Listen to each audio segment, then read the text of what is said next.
Magandang hapon po sa lahat.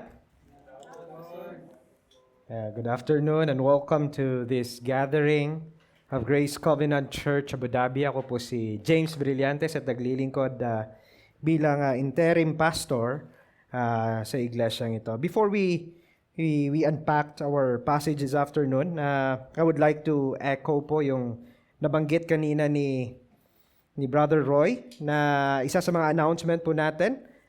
This coming August 23, magkakaroon po tayo ng tinatawag natin na church outing. So I invite po yung mga kapatiran, kung may mga kaibigan kayo, pamilya, other church attendees po natin dito, you are welcome to join us sa gathering na ito. This is a good time for us to spend time and know one another.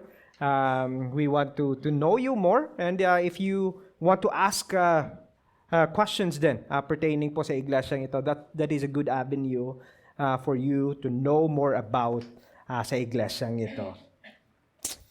Noong high school po ako, I had the privilege to visit yung lugar na ito. I don't know if you are familiar to that. Yan yung tinatawag natin, yung shrine ni Douglas MacArthur.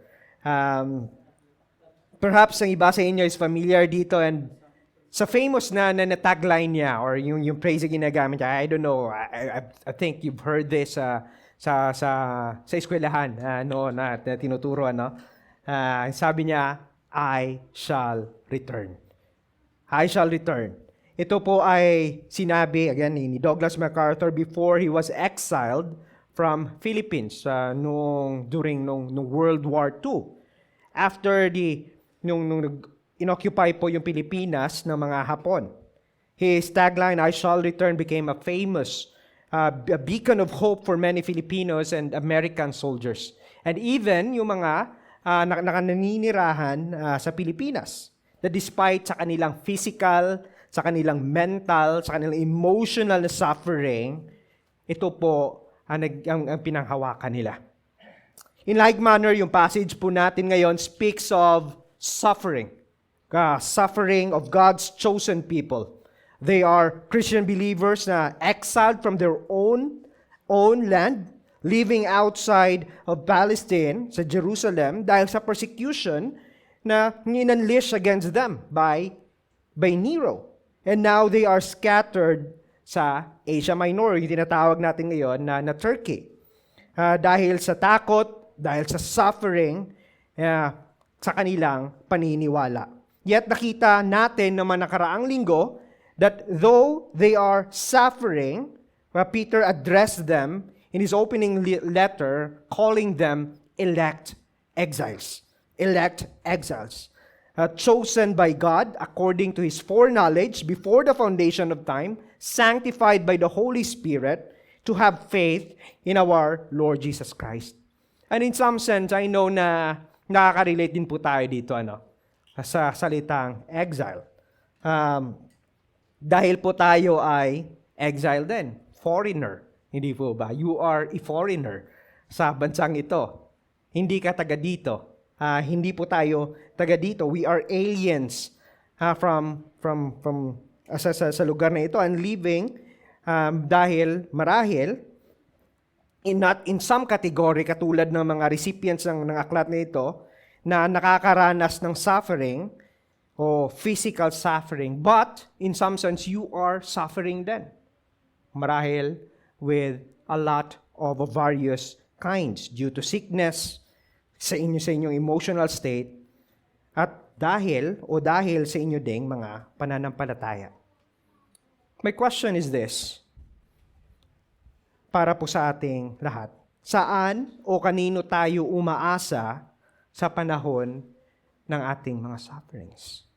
Sino yung inaasahan natin na makakatulong sa atin? Where do we place or find hope in times of our suffering? How do we respond sa panahon ng mga trials na ating pinagdadaanan, sa mga sufferings na meron po tayo? Ang panalangin ko po sa atin as we unpack yung passage ito, that we will find hope and place our hope in our merciful God because of what He has done and is doing po sa atin through sa kanyang anak na si Jesucristo. And by learning and placing our hope to Him, it would give us yung joy to endure and serve one another sa iglesyang ito and serve even yung people na nakakilala po sa atin. And so kung kayo po ay nagsusulat, ito po yung magiging main point po natin sa hapong ito. Christian hope and rejoicing is the result of God's merciful act in Christ in saving and sustaining us in faith for our joy and the praise of His glorious name. Ito po yung magiging main point po natin. And I have divided po yung passage natin into two parts. Una po, praising God for the hope we have in Christ, which will cover yung verses 3 to 5. And the second point po, rejoicing in God who sustains our faith for His glory, which will cover yung remaining verses, yung verses 6 to 9. Let's begin to our first point. Sabi po dito, praising God for the hope we have in Christ. Verse 3, sabi niya, "Blessed be the God and Father of our Lord Jesus Christ. According to His great mercy, He has caused us to be born again to a living hope through the resurrection of Jesus Christ from the dead." Marahil, nung binabasa po natin o inaaral natin ang passage ito, isa sa mga katanungan po natin, o katanungan ninyo, bakit ito yung naging panimula ni Peter? Bakit niya pinasimulan sa salitang blessed? Why did he begin sa word na ito? And you might think that na it's a little bit strange, hindi po ba? It's a little bit odd knowing na yung background o yung context ng mga recipient sa kanyang sinusulatan. Hindi po ba? They are suffering o may kinakaharap na mahirap na sitwasyon. And you might say that they deserve more than this word, o yung word na blessed. At totoo din po ito marahil sa atin. When we are facing in a difficult situation, we were quick to think or to ask God na, Lord, help me. Help me to answer and give me yung immediate na solution sa aking kinakaharap. But what Peter will give us sa passage ito will alter how we will view yung Diyos na ating sinasamba. And it will alter or change then how we view yung ating sitwasyon. Marahil, even yung mga difficult situations na meron po tayo. Again, look at verse 3. Sabi niya, "Blessed be the God."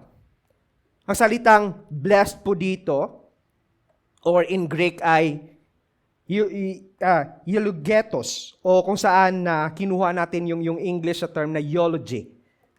Pamilyar po tayo dun, ano? Siguro, pag sinabi natin eulogy, naririnig natin yung parati pag merong lamay, merong mga mapatay. But, yung word na ito, yung eulogy means to give praise, to bless, or to speak well of what, or to speak well of for who He is and what He has done. O kung sino mang na tao na yan. Dito ginamit ito ni Peter to pertain sa Diyos. At para po sa lahat ng mga Hudyo, ang salitang blessed be God is very familiar sa kanila. This is very common, normal po sa kanila dahil parte po ito ng kanilang religious tradition. O yung tinatawag po natin na confession of faith. Ngunit, si Peter at iba pang mga apostles added another layer po dito. Nung sinabi nila, for example, sa 2 Corinthians 1 verse 3, sabi niya, "Blessed be the God and Father of our Lord Jesus Christ, the Father of mercies and God of all comfort." The same thing na makikita po natin in Ephesians chapter 1 verse 3a. Nung sinabi niya, "Blessed be the God and Father of our Lord Jesus Christ." Again, for normal Jew, yung salita pong God po dito, yung sinasabi niya, "Blessed be God," for them, God is the Creator God. Creator God revealed in the Old Testament. But when Peter and other apostles use yung salita na ito, they added the line na God and Father of our Lord Jesus Christ. They made it more personalized. Na yung Diyos sa Old Testament is the God and Father of our Lord Jesus Christ. They are the same In essence, they are the same in power, and this God is the God that you praise, the God that you serve, the God that you worship. Ito po yung ginawa ni Apostle Peter dito. This is why when makikita po natin, God, sinasabi ni Peter dito that the God of the Old Testament revealed Himself sa magitan ng kanyang anak na si Jesucristo. And this God of the Old Testament is your God. Nakikita po natin yon? Because of Christ, we have this relationship, we have this personal fellowship with the God of the Old Testament. Because He is the God that revealed Himself sa kanyang anak. Jesus affirmed this when He revealed the Father to us. Nung sinabi niya sa John 10 verse 30, sabi niya, I and the Father are one. In same sense, makikita po natin that Peter is claiming that Jesus is divine as well. That Jesus is God who coexists with the Father and the Holy Spirit. And the same essence, they are the same in power, and we can come and we can know this God because of Christ. Makikita po natin in Hebrews chapter 1 verse 3 na sinasabi na He, that is Jesus, is the radiance of the glory of God and the exact imprint. They are the same in power. They are the same in glory. They are the same in nature. And sabi dyan, and He upholds the universe by the word of His power, and after making purification for sins, He sat down at the right hand of the Majesty on high. Now we can see here that Peter begins by praising God. Blessed be the God. And he is inviting us also to praise God in the midst of suffering. Ito yung sinasabi niya, you are elect to exile. Yes, you are suffering, but you are called to praise. You are called to praise. Because through Christ, we come to know Him at kung ano yung ginawa niya para sa atin. A short application po mga kaibigan. Makikita natin dito na ang tunay po na pagsamba o yung tinatawag natin na praise is not dependent or based sa ating pong subjective na mga feelings, sa ating emotions. If we are emotionally high lang. Ang tunay po na pagsamba ay hindi po nakabase dyan. What Peter is saying, even that you are in the midst of suffering, you have the reason to praise. Not because of your subjective feeling, but because of the objective truth na meron po tayo sa ating Diyos. Yung praise po, yes, includes yung sinatawag natin na emotions. Ngunit, this is not without or apart of our knowledge kung sino ang ating sinasamba at pinupuri. It includes, yes, our hearts, but it includes also our souls, our strength, and our minds. It is, yung lahat ng bagay niyan is informed kung sino po yung ating sinasamba at kung bakit natin siya sinasamba. So sometimes in the midst of suffering, we can easily say that things that are not true about God or question Him. Probably, nagagawa po natin yan because we do not know, we do not really know kung sino po yung Diyos ng Biblia. But here, makikita po natin that Peter praised God because he knows this God. Sinasamba niya yung Diyos na ito dahil alam niya kung sino po ito. And He revealed Himself to us and show us what He has done for us in His Son. For, titingnan po natin, ano po yung ginawa ng Diyos na ito? Look at verse 3. Tingnan po natin ulit yung verse 3. Sabi niya, Blessed be the God and Father of our Lord Jesus Christ, according to His great mercy. Nakita po natin yan? He has caused us to be born again to a living hope through the resurrection of Jesus Christ from the dead. The Creator God who revealed Himself in His Son, that is, our Lord Jesus Christ, is the one who caused us to be born again. He is the one who caused you to have life. Ang salitang born again po dito, kung sa may theological term, yung tawag po dito is regeneration. To be born again, to have life. Regeneration is the work of God in granting us spiritual life through faith sa kanyang anak na si Jesucristo.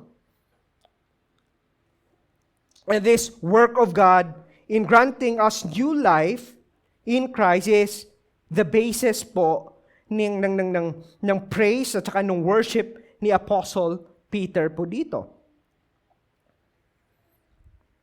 This is the reason why he can speak well. He can praise, he can worship yung Diyos po na sinasabi niya dito. Kung ating titingnan in Greek, sa grammatical na tense, yung salitang born again po dito is in aorist tense. Meaning po kung alam niyo po yung Greek, pag sinabing aorist, it's indefinite. Meaning, mangyayari po. Talagang it will come to pass that gagawin niya ng Panginoon. Yan po yung ibig sabihin ng aorist tense in Greek. Why? Because, again, kung titingnan niyo yung verse 3, sino po yung initiator dito? It is God. The initiator po dito is the merciful God. This is the work of God Himself. And He did this according sa kanyang mercy. In His mercy towards us. Nangangahulugan po ito na wala po tayong contribution sa ating kaligtasan. Wala kang inad, wala kang ginawa para maligtas ka. Yan yung sinasabi dito ni Peter. At kung meron man po tayong contribution po, well, yun po yung ating kasalanan. Yun na po yung contribution natin sa ating kaligtasan. That's your sin, my sin, our sin. But here, sabi ni Peter that according to His great mercy, He chose to save us against sa kanyang wrath, against sa kanyang galit. Kung titingnan, isipin na po natin mga kaibigan, God saved us sa kanyang sarili, sa kanyang galit. He saved us from His wrath and granted us life in His Son, our Lord Jesus Christ.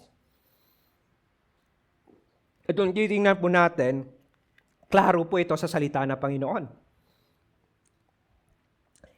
Ang salita ng Panginoon describe our helpless state prior tayo niligtas ng Diyos sa kay Kristo. For example, tingnan po natin yung Romans 3:10. Anong sinasabi ng Romans 3:10? There is none righteous, no, not one. None is righteous. Ephesians 2:1. Paano tayo dinescribe ni Apostle Paul? Dead in our trespasses and sins, in which once you walked. Yung salitang walk po dito, katumbas po nito is once we lived, once we enjoy. Ganito po tayo, prior tayo niligtas ng Panginoon. We are enjoying our sin. We are walking and living in sin. We are dead apart from God. We are also described in Ephesians as sons of disobedience. Why? Because naturally we don't have inclination to love God. We don't have natural inclination to follow God. Sabi again ni Paul in Ephesians, we are children of wrath, carrying out the desires of our own body. No regard with God. Even the prophet Isaiah, in Isaiah 64 verse 4, ito yung sinabi niya, we have all become like one who is unclean. And all our righteous deeds are like a polluted garment. O sasabihin po natin na, I'm okay. I'm still doing good things. I'm helping my family, sending money to them. Sinusuportahan ko yung kapatid ko sa pag-aaral. I think that is enough for me to have yung salvation na to. No. Sabi sa Isaiah, very clear siya sinasabi sa, even your good works na sinasabi mo o pinagmamalaki mo, walang kwenta sa harapan ng Panginoon. Walang kwenta, filthy rags sa harapan ng Panginoon. And the scripture is clear as well, that the wages of sin is death. Kamatayan po, yan ang kabayaran ng ating mga kasalanan. Romans 6:23. Diba? For the wages of sin is death, but the free gift of God is eternal life. That's clear, in Christ. That's definite, in Christ. Jesus our Lord. Again, in what we deserve, apart from Christ, is God's judgment, His condemnation. But God, being rich in His mercy, and because of His great love, even when we are in our trespasses, dead in our trespasses, He made us alive in Christ. Mga kaibigan, this means po that God's mercy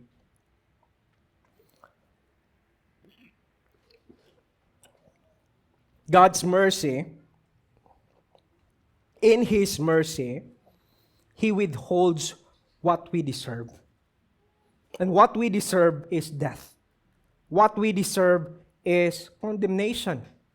Kung magiging just po yung Panginoon, pwede niya po tayong pabayaan sa ating mga kasalanan.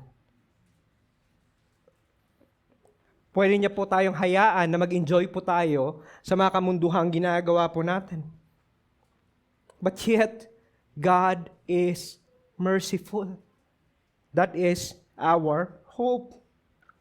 And this is the reason why Peter is able to speak well sa Diyos na ito or praise God even in the face of suffering.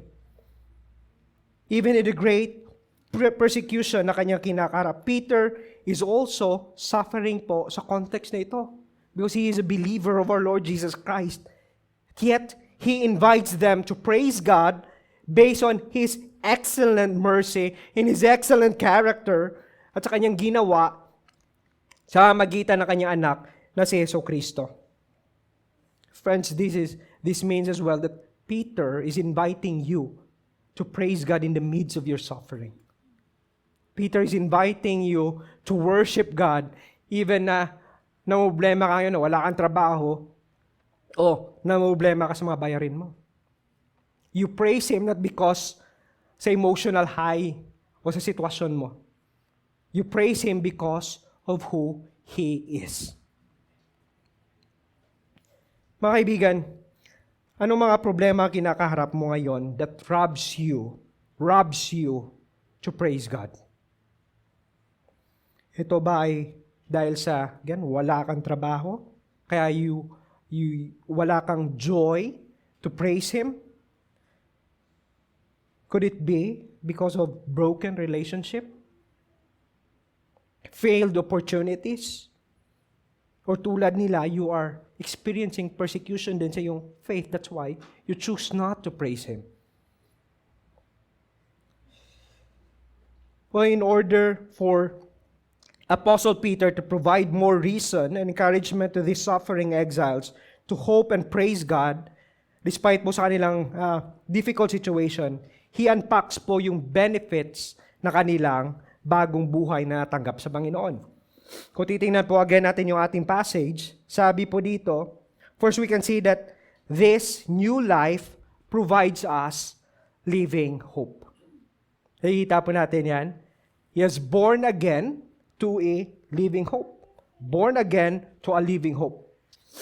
Ang living hope po na sinasabi ni Peter dito pertains to the assurance of the eternal life and benefits po ng gospel, yung effect po ng gospel sa buhay ng mga pinili na Diyos.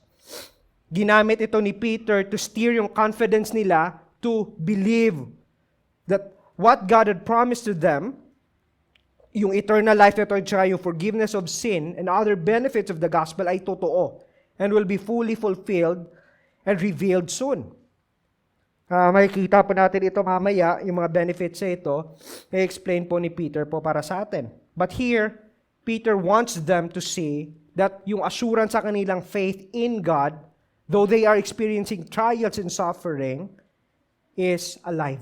Buhay po. Buhay, sigurado, and a way for Peter na sasabihin po sa kanila na do not give up sa inyong bagong buhay, sa salvation na inyong natanggap sa Panginoon. This hope is sure and alive. And in contrast po ito sa mga false, mga momentary, fleeting na mga promises na ino-offer po ng ibang mga religion.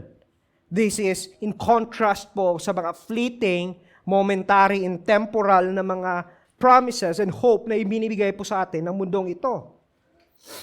Peter offers this to his audience dahil alam niya, sa context nila, na marahil malakas po yung temptation na in order for them to return sa kanilang bahay, they will choose to renounce yung kanilang faith. Marahil they come to a point, and even us, that we question our faith kung may kinakaharap tayong mga problema. Minsan siguro naiisip natin, worthy ba yung aking pinaniniwalaan? Worthy ba yung aking hinahawakan? If this is true, then bakit yung merciful God na ito, hinahayaan niya akong mag-suffer? Marahil yan yung ibang mga nai-encounter po natin na mga questions. O baka tayo mismo yung nagtatanong niyan sa ating sarili. But Peter gives us an outstanding assurance po dito na yung living hope na ito that we have in God is true, na yung eternal life po na ito and assurance of salvation and blessing of the gospel ay totoo. Dahil po, again, kung titingnan po natin yung verse 3, sabi niya, bakit ito buhay? To a living hope through the resurrection of our Lord Jesus Christ. Bakit po napakalaga ng resurrection ni Jesus Christ? Friends, this is where the glorious truth of the gospel hangs. And this is the reason why all po ng promises ng Diyos sa kay Kristo Jesus is yes for ourselves, for all the believers. This is secured and fulfilled po ni Kristo.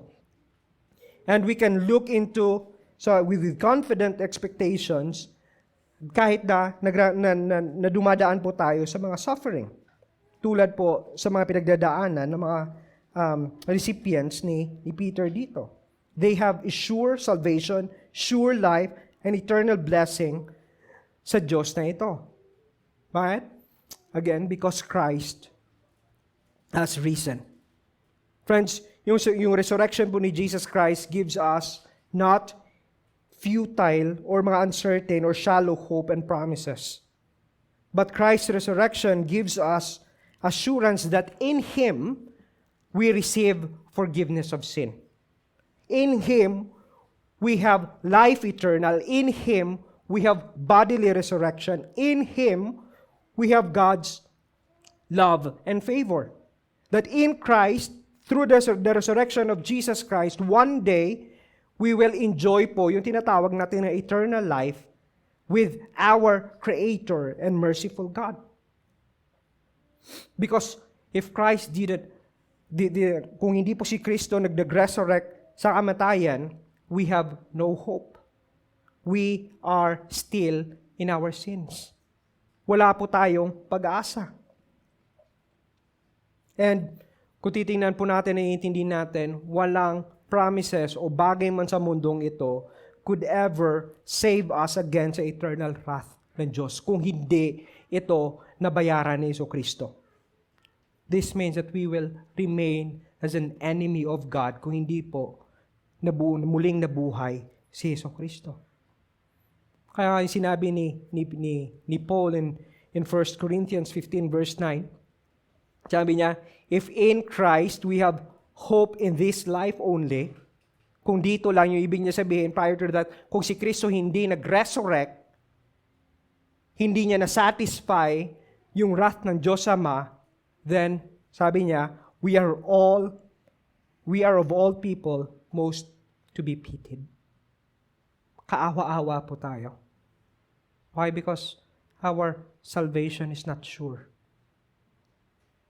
We are still an enemy of God. But praise be to God, because in Christ, in His resurrection, we are saved from God's undiluted wrath that is to be poured out against atin. We are saved from the fiery condemnation that awaits us sa hell. Because of Christ's resurrection, this means that Jesus is indeed fully God and fully man who came into this world to rescue us from our sin.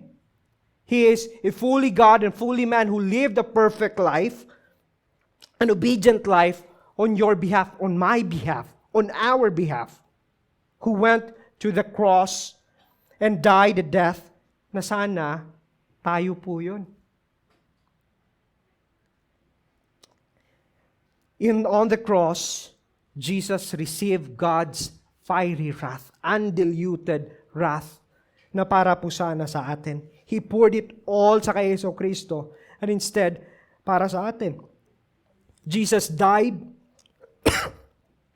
He was buried, yet on the third day, He was risen from the grave. It is a symbol po that Jesus has satisfied yung galit ng Diyos Ama.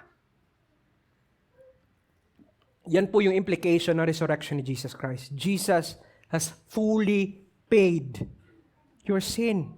Yung sin mo from the past, your sin in the present, and even your sins in the future. Yan po yung implication ng resurrection ni Jesus Christ. That is why we can enjoy, we can long, we can look forward sa eternal life. Friends, this is the living hope that you have in God through Christ.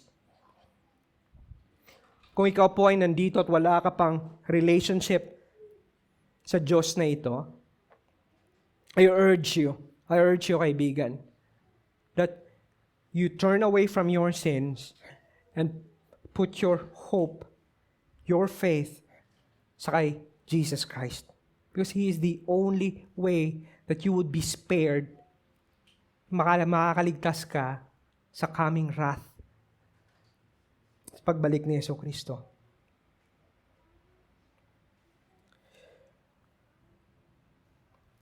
Titingnan po natin, in addition sa encouragement na makikita po natin and reason na binigay ni Peter for the suffering Christian to hope and praise God, he turns to the object na kanilang inaasahan. Ang hope po na ito pertains po sa kanilang desire to be back and restored sa kanilang inheritance. Tingnan po natin yung verse 4. Sabi dito ni Peter in verse 4, sabi niya, to an inheritance that is imperishable, undefiled, unfading, kept in heaven for you. Ang salitang inheritance po is very familiar para sa mga Jew. For them, they can quickly associate ito sa promesa ng Diyos sa kanila, most especially in the Old Testament, related sa kanilang forefather na si Abraham. So, pag narinig nilang inheritance, yung naiisip nila is yung promised land, yung Israel, kung saan ipinumesa sa kanila ng Panginoon. But in this context, they are outside, exiled sa kanilang land na pinumesa sa kanila. And kung titingnan din po natin in the context of first century Christians, ang isang inheritance po o yung pamana, yung property na pwedeng manahin ng isang tao can only be awarded sa kanya, may ibibigay lang sa kanya, masisecure lang niya kung naandoon siya mismo sa lugar kung saan nakalocate yung kanyang inheritance. Yung ipapamana sa kanya, yung property na yon. At dahil sa kanilang context, that inheritance is, para sa kanila, that is uncertain. Ito ngayon yung sitwasyon nila. Malabo na makuha nila o mamana nila kung ano man yung property na na-acquire na kanilang parents para sa kanila. So for them, this is a bit, kumbaga, frustrating. Hindi po ba? Hindi mo mamana yung lahat ng mga bagay na sana para sa'yo. And probably, this is what bothers them. Tempt to some point na yung mga suffering Christians na ito, in order for them to regain yung possession ng kanilang inheritance, okay na lang sa kanila na i-renounce yung kanilang faith. Ganun po yung temptation na kinakaharap nila dito. That is why Peter provided them a bigger comfort and hope by pointing them to a far more superior na inheritance sa pwede nilang manahin sa mundong ito. Makikita po natin ito na sinabi niya dito. He described yung superiority ng inheritance na ito, earthly inheritance, mas superior yung ibibigay ni Peter dito dahil this inheritance na ipinapangako niya, he described this in 3 categories. Makikita po natin yung sinabi niya, this is imperishable, this is undefiled, and this is unfading. Well, unlike po sa mga inheritance na pwede mong manahin dito, yung heavenly inheritance po ng mga believers in God through Christ is untouched. It is unmoved. It is undiminishing in its value and its beauty. Kung intindihin po natin, yung inheritance na ito is free from any changes, from any alteration because sa uncertainty ng buhay natin dito. Yung inheritance po natin in heaven is not affected of death. Rather, yung death natin would assure us na makukuha po natin ito. Yung inheritance po natin in heaven is not changing, affected by changing currency ng mundong ito. It is not affected ng changing value ng isang property. Free from any form of decay, free from any form of defilement of sin. And yung title po ng inheritance nito cannot be robbed, cannot be stolen, or forged. Sa halip, this is sure.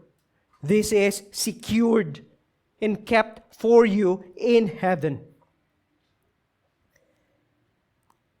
Titingnan po natin yung inheritance po natin is perfect. This is perfect. This is not affected by anything that is outside from God. Which leads me to ponder po sa tinuro ni Jesus Christ sa Sermon on the Mount, which is an encouragement po para po sa atin, a good reminder po para sa atin. And to ask po yung ating sarili, saang inheritance ba nakaangkla o nakadirekta yung buhay ko? Tingnan po natin yung Matthew 6:19-21. Jesus invites us to consider yung truth na ito. Ano sinabi niya? Do not lay up for yourselves treasures on earth. Why? Kaya sabi niya, where moth and rust destroy and where the thieves break in and steal. But lay up for yourselves treasures in heaven where neither moth nor rust destroys and where thieves do not break in and steal. For where your treasure is, there your heart will be also. So mga kaibigan, anong inheritance ba o saang inheritance nakaangkla o nakadirekta yung buhay natin? I know na we do not, again, perhaps experience po same suffering o same category na suffering na kinakaharap ng mga recipients ng liham na ito. Ngunit sa anong paraan sa buhay po natin that we treasure yung earthly treasures na ito, inheritance na ito, more than sa kay Jesucristo. Or, in the face of suffering, sino ang mas pinapahalagahan natin na kayamanan? Do we trade yung Diyos na ito who promises us heavenly inheritance with earthly inheritance?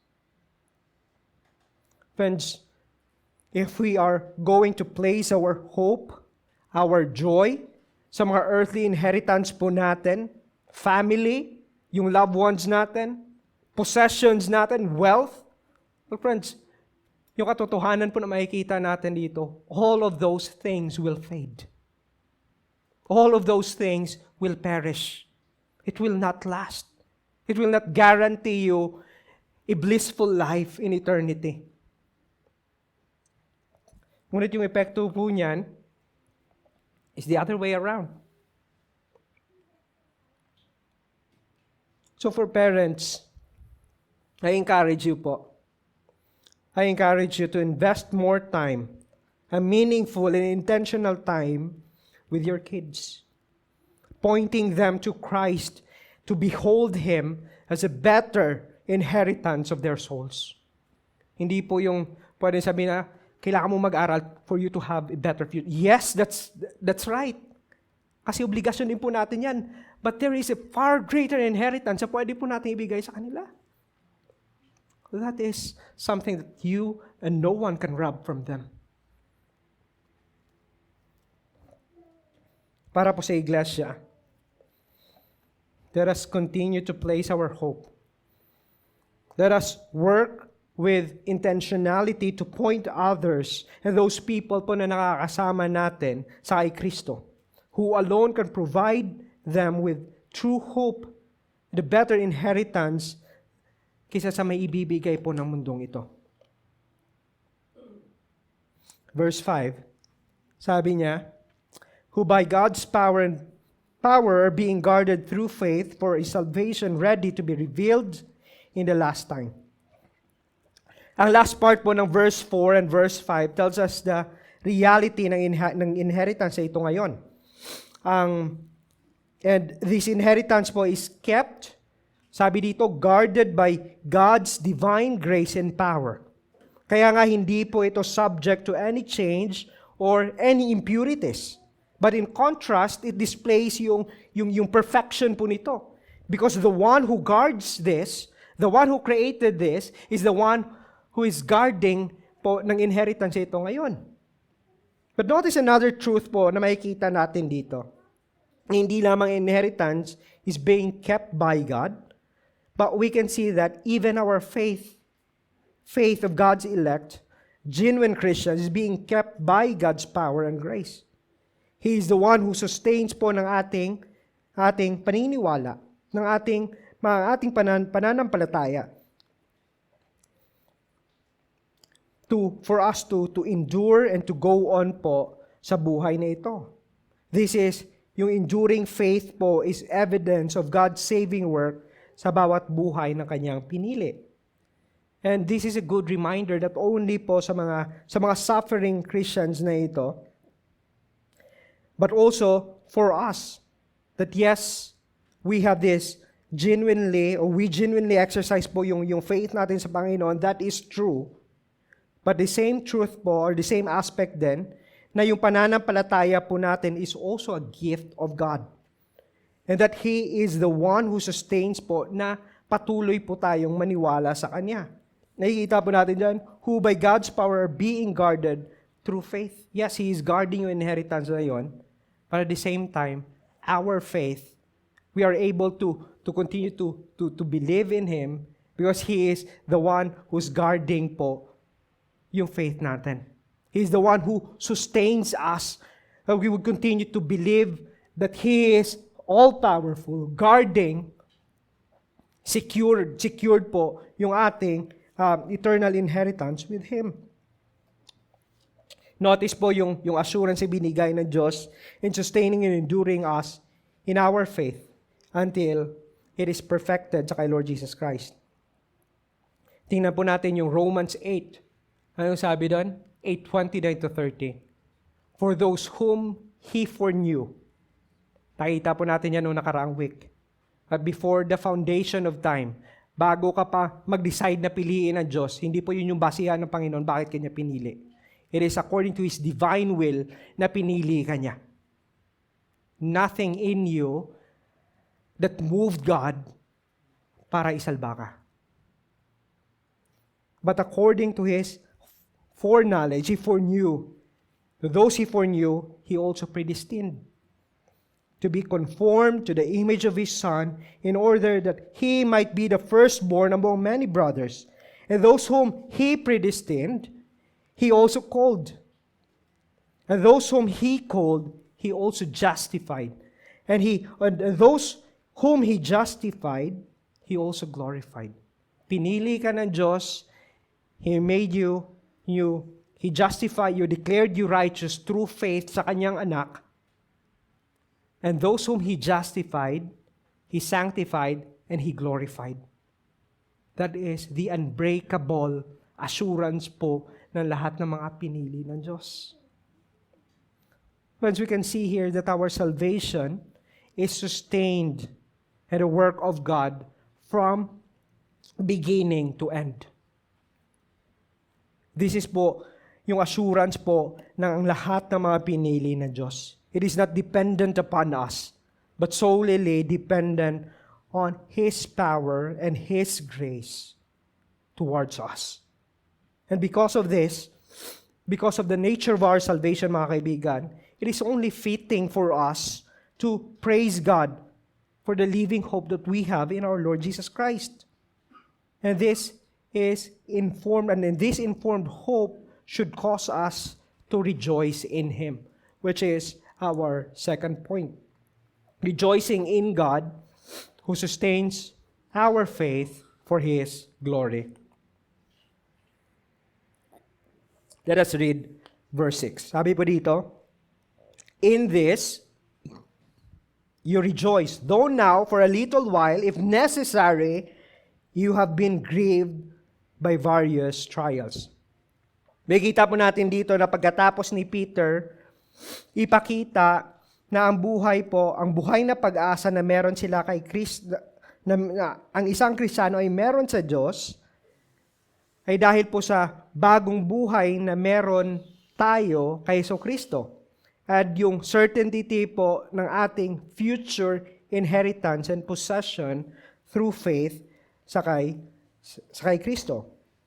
Now, dito makikita po natin na Peter will focus sa reality na pinagdadaanan ng kanyang audience, ng kanyang mga recipients. And he will start to help them to understand yung reality na ito, ng kanilang suffering, sa ginawa po ng Diyos sa kanilang buhay bilang mga niligtas. In verse 6, makikita po natin na pinasimulan niya sa isang preposition. Di po ba? In this, you rejoice. Preposition in. This, yung pronoun, which is yung ibig niya sabihin dito, in this, ano po yung tinutukoy niya? It's the truth na sinabi doon in verses 3 to 5. Na dahil sa ginawa ni Kristo, ng Diyos sa kay Kristo, and because of the assurance ng inheritance na meron ka, ng eternal life na meron ka sa kay Kristo, you rejoice. Yung po yung sinasabi niya dito, in this, you rejoice. Yan po yung makikita po natin dito. Yung salitang rejoice po dito is a picture ng isang masayang selebrasyon. Tulad po ng isang tao na lumulundag dahil sa sobrang saya. Because of the certainty na meron siya o natanggap niya. Ganito po yung picture po ng salitang rejoice po dito. It's a celebration. Celebration of the certainty na meron sila. But at the same time, kung titingnan po natin ng verse 6, this is a preparatory then for the believers, for the suffering but elect believers sa kanilang kinakaharap. Ano sabi niya in verse 6? Ginamit ito ni Peter to prepare their hearts and their minds to face the reality that Christians will certainly suffer. Which is ito ngayon yung kinakaharap ng mga audience niya. Makikita po natin ito kung paano niya inilarawan ang paghihirap and trial sa kinakaharap ng kanyang mga audience. Gagawin ito ni Peter to help them understand na ang reality ng kanilang suffering ay incomparable po sa kanilang natanggap. Notice yung description na binigay ni Peter dito. Notice yung description ng kanilang suffering. Una, sabi niya in verse 6, though, now, for a little while. Di ba ba? In this you rejoice, though now, for a little while. That speaks of the time frame. Though hindi siya definite, hindi sinabi ni Peter na, yes, you will suffer for 1 week. You will suffer for 1 day or for 1 hour or for 1 month or for 1 year. Hindi po sinabi ni Peter yon. But, ang point po ni Peter dito, that by looking yung suffering na ito, yung suffering nila, in the lens ng eternity. That in the lens of eternity, yung suffering nila is for a little while. Just a little while. Ito po yung sinasabi ni Peter dito. It's a little while. Though that is painful, but it is passing. Though it is difficult, yet it is temporary. Maikli na panahon lamang ito. His point here is to steer yung kanilang faith, ang kanilang emotions to hold on sa kanilang faith. That they would stand firm sa kay Jesucristo. Mga kaibigan, I do not know what kind of suffering you are in right now. What kind of trials that you are facing. And perhaps, ganito din po yung naiisip natin minsan, na yung mga trials and suffering sa kinakaharap natin is like ages. It's like eternity, na parang hindi na natatapos. But like Peter, let me encourage you to look at your suffering in the lens of the reality ng bagong buhay mo sa kay Kristo and the future glory na meron ka sa Diyos. And you will understand that this suffering that you are in right now is but a temporary. It's just a little while. It's just a momentary. Another description na makikita natin dito, yung sinabi niya, our suffering, if necessary. If necessary. O sa Tagalog na maaring magdanas. Of course, we understand na hindi po ito uncertain. Magdadanas at magdadanas tayo ng mga suffering. O baka nagdanas na tayo or we are in suffering right now. O yung mga pagsubok or trials. But ang point po ni Peter dito, that this suffering ay essential. This suffering yung trials ito are important and needed sa mga tinawag ng Diyos. And we will see later po yung purpose ng suffering ito, which we will discuss in a little while. O kung sasabihin mo, Pastor, exempted po ako dito kasi hindi po ako nagraranas ng trials of any kinds. Hindi po ako nakaranas ng suffering o kahit anumang form ng suffering sa buhay ko. Well, I am not scaring you, pero kung tunay ka na anak na Panginoon, you will experience po yung mga trials na ito. You will experience po yung mga sufferings na ito. Bakit? Because this is His means of grace for you to purge you from all impurities. This is His gracious work sa buhay ng Kanyang mga tinawag for us to be conformed sa Kanyang anak. Ayan po yung purpose, which is we would discuss that a little while.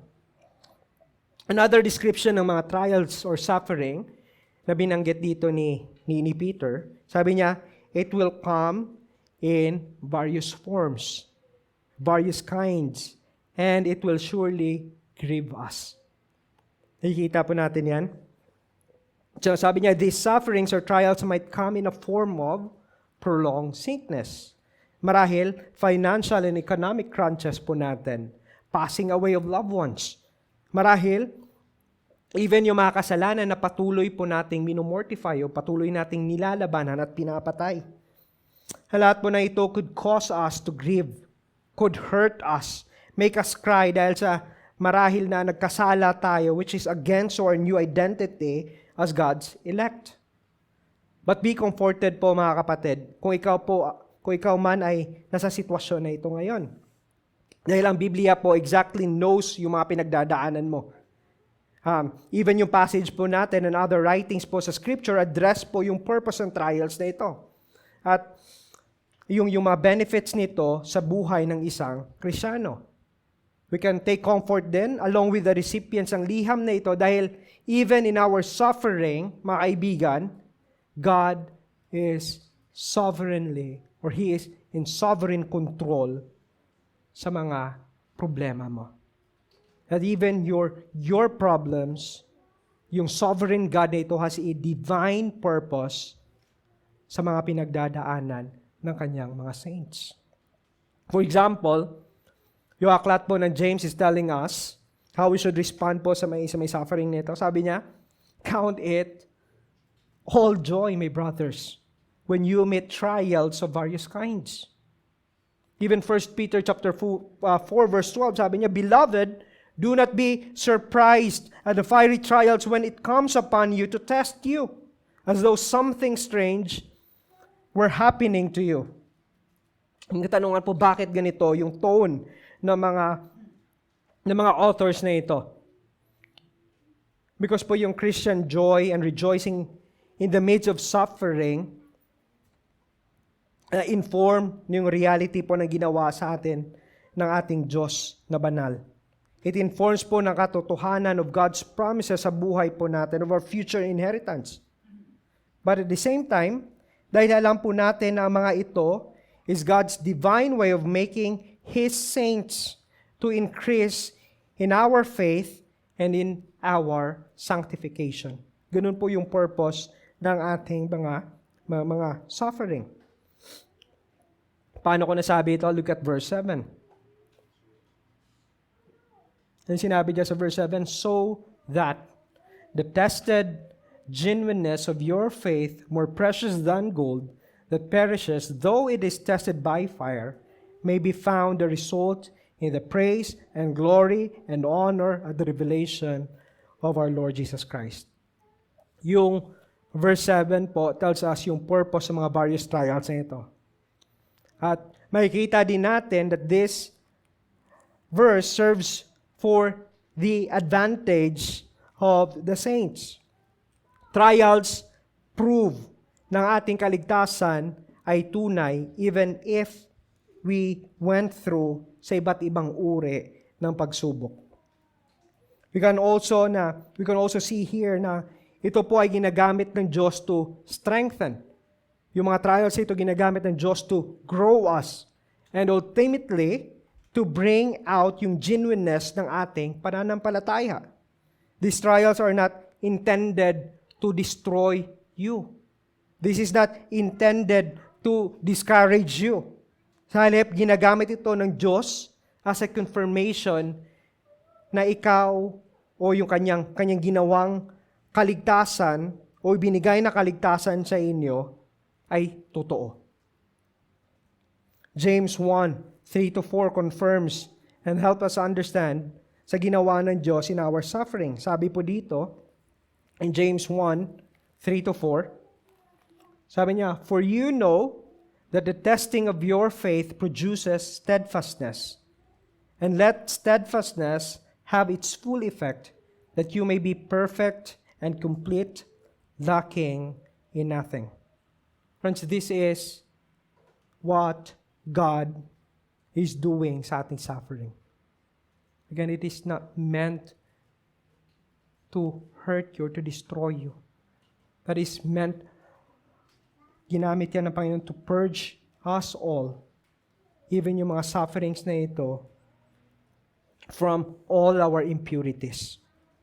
Purging us from all our imperfections. Purging us from sin. And causing us to be steadfast. Causing us to be immovable. Causing us to be sanctified from one degree to another. Makikita natin ito how Peter used yung analogy dito. In verse 7, makikita natin yung proseso po ng isang gold. Alam ko po na maraming pamilyar po tayo sa mga mga shops, maraming napapalibutan tayo, malapit tayo dito sa binibentahan ng mga gold. Yung isang gold po, in order to make yung gold nito free from any impurities, kailangan po nito na dumaan sa isang mainit na apoy. And yung mga gold po natin, habang iniinit po ito, yung lahat po ng mga impurities, yung mga fake, yung mga naka-mix doon na hindi pure, would come up sa may surface. At yung ginagawa po ng goldsmith, siniscrape niya yan. Siniscrape niya. And then after that, slowly place it and form into yung melted gold yan, would form ito sa desired na design niya. O mga kaibigan, in like manner, ganito din po yung ginagawa ng Diyos sa kanyang mga pinili, sa kanyang mga niligtas. At first, yung process na ito ay mahirap. Aminin po natin, hindi po madali ito. Minsan masakit ito. When God exposed yung mga idols ng puso mo, masakit po yun. Hindi po ba? When God would deal yung kasalanan mo, masakit po yun. But, kung itindihin po natin, yung proseso na ito works for our own advantage. It doesn't mean na if God would deal your sin, it doesn't mean that He doesn't love you. It only means that He loves you, that He wants you to be pure, to be holy, to be sanctified dahil anak ka niya. Kabaliktaran po ito, yung mga naririnig po natin minsan na yung mga katuruan na kung anak ka ng Diyos, kailangan hindi ka nagsasuffer. Di ba? May mga katuruan tayong naririnig na ganyan. Dapat happy lang kasi Kristiyano ka, anak ka ng Diyos. Lahat ng plano niya sa iyo is magaganda, mabubuti. So kung nagsasuffer ka, so it simply means na baka hindi ka anak ng Diyos. Well, kabaliktaran po ito sa mga sinasabi ng Biblia. Look at, for example, yung buhay ni Job. Kilala po natin si Job. We know that God allowed Satan to test Job. But Satan failed to rob Job's faith. Yes, kung titingnan po natin yung aklat ng Job, Job lost his children. Hindi pa natatapos yung sinasabi ng kanyang report ng kanyang servant. Sabi niya, Job, sinakop tayo. Namatay yung lahat ng mga ari-arian mo. Nawaldas. Kinuha sa'yo. Hindi pa natatapos, may lumapit na isang servant. Job, yung pamilya mo, yung mga anak mo, namatay. Job, lahat ng mga properties mo ay nawala. Job also experienced na he lost yung confidence sa kanyang mga kaibigan. They even accused him na makasalanan kung bakit siya nagsasuffer. He even lost yung confidence sa kanyang asawa. Yet, by God's divine will, He sustained and helped Job to endure sa kanyang faith. Yes, he faltered many times. But at the end, ito yung naging confession ni Job in Job 42 verse 2. I know that you can do all things and that no purpose of yours can be thwarted. So even those suffering, those trials na kinakaharap natin are God's intended design para sa iyo to be pure, to become like His Son, to draw you in worship, in independent sa Kanya, to be dependent sa Kanya. And this is what God is doing also po sa mga trials natin. That when we come out sa mga trials natin na ito, still trusting yung ating Diyos, and have that increasing faith and affection sa Kanya, this proves na yung salvation na ipinagkaloob niya sa iyo is genuine. Kasi po yung tunay na Kristiyano, kahit sa anong hirap, would continue to persevere. Because yung faith po natin, yung perseverance po natin, is a gift of God para sa atin. And because of this, notice or how Peter encouraged them more to persevere in their faith. Notice yung resulta or outcome ng mga believers nito. When these believers or lahat ng mga mananampalataya would continue in faith despite ng kanilang mga trials, makikita po natin dito, sabi ni Peter, we can see here, sabi niya, that in the revelation of Jesus. In the revelation of Jesus. Nakikita po natin, may found to result in the praise and glory and honor at the revelation of Jesus. Yung salita pong revelation of Jesus dito speaks of His second coming. It only means that those who persevere sa kanilang pananampalataya by God's grace sa kanila will stand in glory. Will stand in honor, in the praise and glory of our God, sa presensya ng Panginoon.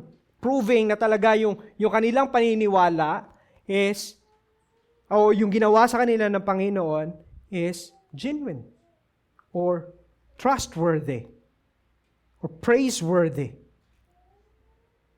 This means yung salitang praise, yung honor, yung glory po dito means of the eternal life and reward ng mga believers na ipagkakaloob sa kanila on the last days. That is the eternal life. Yung inheritance na sinasabi niya in verses 3 to 5. Ang nais po ni Peter dito is to encourage yung mga suffering Christians na ito to suffer well sa kanilang pinagdadaanan. They need to suffer well while looking in great anticipation sa sasabihin sa kanila na Panginoon, well done, my good and faithful servants. Friends, do we have that kind of heart posture? But waiting with a great anticipation na you will hear your Creator, your Savior, to tell you, well done, my good and faithful servant. Well done. This is a good encouragement po para sa atin. That as we suffer, as we undergo yung mga various trials in life na ito, we should take this as an opportunity for us to increase our faith sa ating Panginoon. Looking forward and fixing our eyes to Jesus Christ. Waiting with a great joy and anticipation to hear and experience the glory and complete consummation po ng ating kaligtasan. Mga kaibigan, kung ikaw po ay nagdanas ng mga pagsubok, ng mga trials, sa mga suffering, paano mo tiningnan ang mga bagay na ito? Tiningnan mo ba ito as an opportunity for you to grow in your faith and dependence sa Diyos? O tinitingnan po natin yung mga sufferings and trials na ito as nonsense? This God's, kumbaga, parang parusa po para sa atin. Tinitingnan po ba natin ito na parang wala lang? Na parang useless or mere experience po ng buhay natin? O friends, dalangin ko po na nawa bilang mga Kristiyano, we would have a renewed view po sa mga suffering natin, sa mga trials sa pinagdadaanan natin. At nagamitin po natin ito na oportunidad para po sa atin to glorify God, to praise Him and to rejoice sa Kanya. Now in verses 8 to 9, Peter will demonstrate to us o sa atin kung paano ang pananampalataya na ito ay nakikita o pinapakita sa buhay ng mga tunay na niligtas ng Diyos. Kung atin pong titingnan una, yung salitang faith po, naintindihan po natin yung faith, ito po yung pagkakadescribe ng Biblia. Sabi sa Hebrews 11:1, sabi niya, now faith is the assurance of things hoped for, the conviction of things not seen. Yan po yung biblical definition ng salitang faith. So nakita natin kanina how Peter repeatedly labored in pointing yung kanyang mga audience sa object ng kanilang hope and sa reward na meron sila sa Diyos. Now here, in verses 8 to 9, we will see kung paano nila ipinakita, demonstrated through sa kanilang pagmamahal at pagtitiwala sa Diyos despite sa kanilang dinadaanan.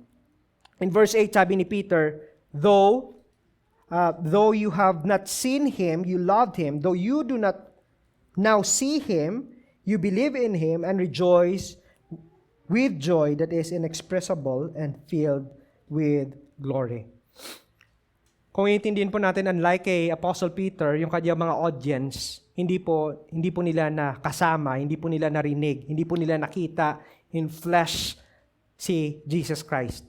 They did not experience His teaching firsthand. They perhaps did not even experience or witness yung resurrection ni Jesus Christ. But notice yung description ni Peter sa kanila dito. How they believed in God. Sabi niya, though you have not seen Him, you loved Him. Though you do not now see Him, you believe in Him and rejoice with joy that is inexpressible and filled with glory. That tulad po ni Peter, may kita po natin that they have come to love and believe in the Lord Jesus Christ. Which is, ito po yung nature na tunay po ng pananampalataya. True faith is not empty faith. But it includes po yung knowledge that one comprehends ang katotohanan na ginawa ng Diyos sa pamamagitan ni Jesucristo. Hindi po ito empty faith na parang emotional driven lang na yes, I believe because narinig ko. But you understand this is informed kind of faith that moved one person to understand, to see Christ, to behold Him, and yung ginawa niya, abandon yung kanyang sarili and put himself fully trusting, loving yung Diyos na ito. May kita po natin dito na yung ginamit ni Peter, yung salitang, believed in Him. Yan po yung object po ng ating faith, that is Christ. Ano ginawa ni Kristo sa iyo? For the suffering Christians, Christ is not abstract po sa kanila kahit na hindi po nila nakita ito. Hindi po ito something na shady or something na hindi klaro sa kanila. They know that Christ died for them. Christ suffered for them. And Christ, because of Christ's suffering and His death and His resurrection, Christ granted them yung eternal glory or eternal life na yon. That is true faith. Makikita natin ito sa effect. Yung effect nito no true faith sa kanila. Sabi ni Peter dito, rejoice with joy that is inexpressible and filled with glory.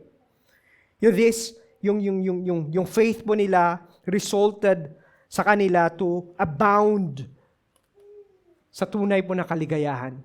Yung tunay na kaligayahan po na ito is, sabi po dito, it is abounds with praises, glorifying God sa kanilang bagong buhay na natanggap dahil sa kay Jesucristo.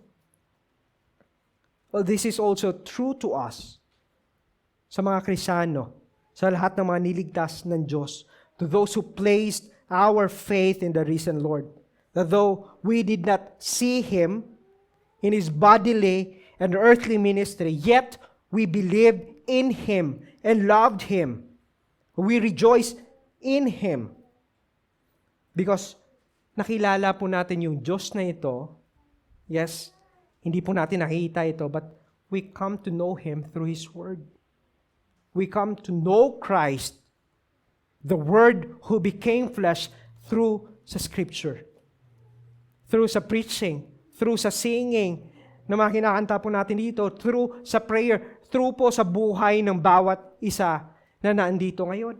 Yung bawat buhay po ninyo nagpapatotoo sa buhay na Diyos ng Biblia. Mga kaibigan,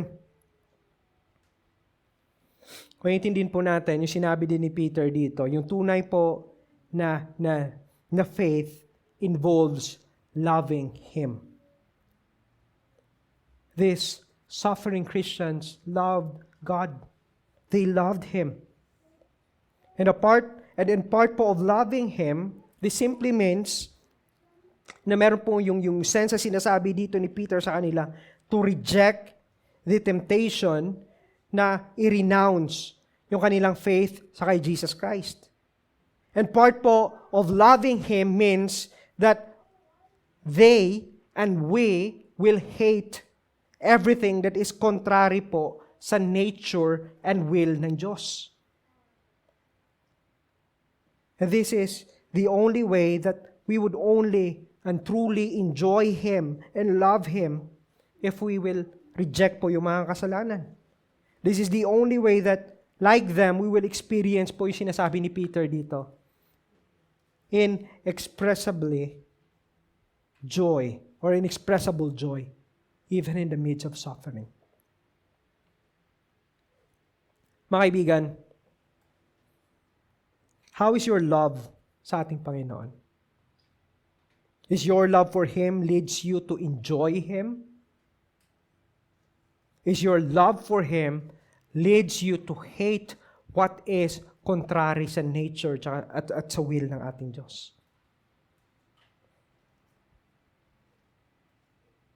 In verse 9, Peter points his suffering exile sa future consummation ng kanilang faith. Sabi niya in verse 9, obtaining the outcome of your faith, the salvation of your souls. Ang salitang obtaining po dito means to experience po something on the basis sa kung ano po ang ginawa ng tao na iyan para sa iyo. Meaning that is, yung obtaining po dito, that is finished or na-accomplish na. It can be literally translated na receiving something for yourselves. Receiving it. At kung titingnan po natin yung nature ng ating salvation, yung nature po ng faith na ito, yung salvation po natin sa Diyos, we are already enjoying po, we have already obtained yung benefits po ng ating salvation. For example, yung tinatawag po natin na constant na deliverance po laban sa ating kasalanan. You already received yung forgiveness galing sa ating Panginoon. You already received yung family, yung church. You have already obtained that dahil po sa inyong faith sa Panginoon. He reconciled you not only to Himself, but He reconciled you to one another.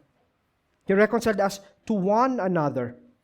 We already now experiencing po yung sanctification na process ng Panginoon. That's the word na obtaining po implies po dito.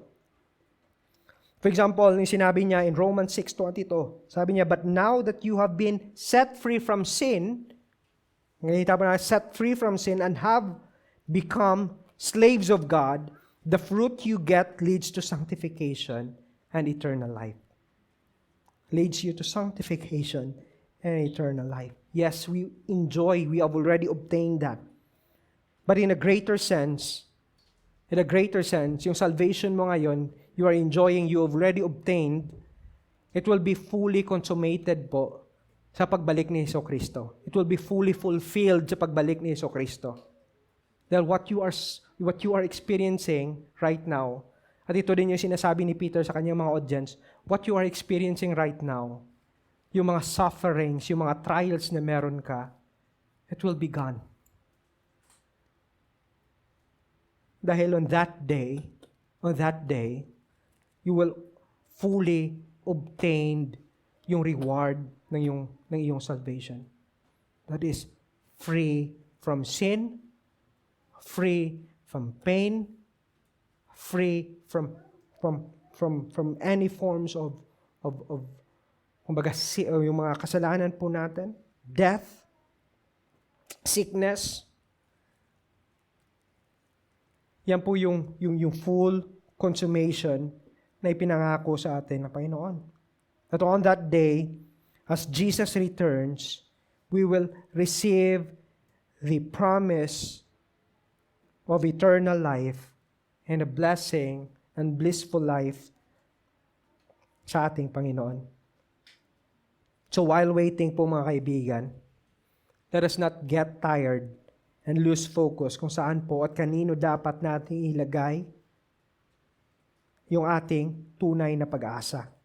That even in the midst of suffering, we would continue to cast our hope, that we would continue to rejoice, that we would continue to praise, that we would continue to sing worship and wait with greater anticipation sa final na return po ng ating Diyos. Diyos na nagligtas po sa atin. And on that day, He will return for His elect. Those who are living exiles right now in this world, He will bring us all together sa ating final destination, that is heaven. So while waiting, friends, let us continue to live a life of praise. Our Christian hope and rejoicing is the result of God's merciful act in Christ in saving and sustaining us in faith for our joy and the praise of His glorious name. Panalangin po tayo. Father, we thank You for the new life you have granted us through your Son, our Lord Jesus Christ. May we who are in Christ now continue to live with hope and praise to you while waiting for the final consummation of our salvation. Ama, yung dalangin po namin that you would sustain us, that you would keep us in your loving hands. In Christ's name we pray. Amen.